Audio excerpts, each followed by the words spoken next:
Né le 14 mars 1879 à Ulm, en Allemagne, Albert Einstein est aujourd'hui reconnu comme l'un des plus éminents scientifiques de son ère. Comment est-il parvenu à acquérir ce statut? Malgré des difficultés à s'adapter au système scolaire traditionnel, Einstein développe un intérêt précoce pour les mathématiques et la physique. À 16 ans, il quitte le pays pour poursuivre ses études à Zurich, en Suisse. En 1905, Einstein publie 4 articles révolutionnaires qui posent les bases de la physique moderne. Ceux-ci traitent de la théorie de la relativité restreinte, de la nature corpusculaire de la lumière et du mouvement brownien. Cette année est connue comme son « Annus Mirabilis », année miraculeuse.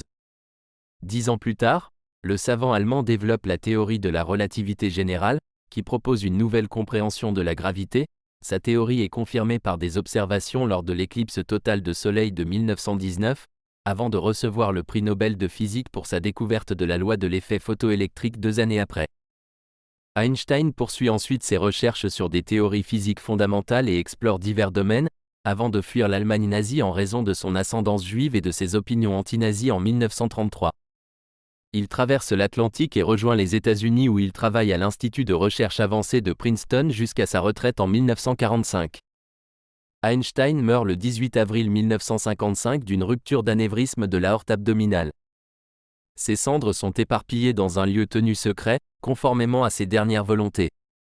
Mais, en dépit de son testament, son cerveau et ses yeux ont été prélevés, le premier par le médecin légiste ayant effectué l'autopsie, les seconds par son ophtalmologiste. Une étude réalisée en 2013 sur son cerveau révèle tout au plus une hyperconnexion entre les deux hémisphères, ce qui selon certains serait le signe d'une grande intelligence. Juste avant de mourir, le physicien prononça quelques mots en langue allemande, mais l'infirmière de l'hôpital de Princeton qui était de garde ne parlait pas cette langue et ne put donc ni les retranscrire, ni les répéter.